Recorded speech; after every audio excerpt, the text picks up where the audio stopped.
wider than the mat. So you might find that the blanket ends up being about twice as wide as the mat.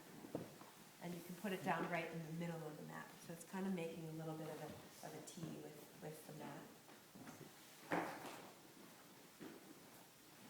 And we're going to twist to the right first. So we're going to all place the right hip towards the center of the room. We're going to have the right leg bent in front of us at about a 90-degree angle and the left leg bent back into Virasana. You have the option to use 1 or 2 bolsters for this, depending on your level of flexibility, depending on what's going on in your body today. So I'm going to take, you're just doing 1 bolster. It's going to go straight out behind you from your right hip, kind of at an angle. You're going to place your right hand behind you. And with any twist that we might do, we're going to move the pelvis and spine together. So you're going to let your back hip lift, which is your left hip in this case. You may turn and lay forward over that bolster. And you may find that your head is willing to turn into the twist to the right, or you may find that your head is not so willing, or your neck is not so willing, in which case you turn it to the left. Now there are a couple of things that you can do with sandbags. So I want you to see that before we go. So one thing that you could do with the sandbag is you could weight down the top of your back leg, okay?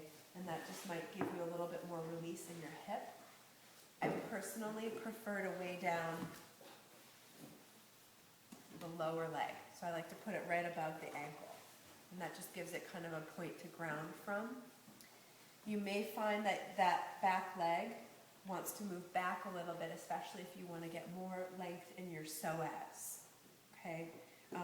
That is sometimes harder if you have sacroiliac issues. So you kind of have to decide, do I want to open my front of my hip, or will my lower back get aggravated if I do that? So that's one option with the sandbag.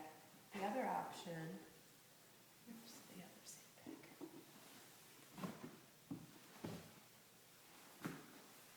The other option really only works if you're, Jessie, will you come here, please? Thank you. Will only work if you're down on 1 bolster. So when I come forward, what Jessie's going to do is she's going to place the sandbag right across my upper back. So horizontally across my upper back, perpendicular to my spine, kind of weighting down the left side of my rib cage more than the right. So hang it down towards the left a little bit more. Yeah, like that. And that just helps the upper back release a little bit more. Okay? It can put more pressure on the neck, so you just have to watch that. Now, if coming all the way forward on 1 bolster doesn't feel good for your body, all you have to do is cross your bolsters, like so. So you still have 1 bolster supporting the length of your torso, except this time you have somewhere to rest your arms, and your head is up a little bit higher. Okay? Now, just make sure that when you come into the pose, that all of your bones of your legs are on the blanket, that none of your bones are on the wood floor, because as you know, you're going to be here for a while, and after a while, you start to really feel your bones pressing into the wood. So that's why we've got the blanket and the mat underneath.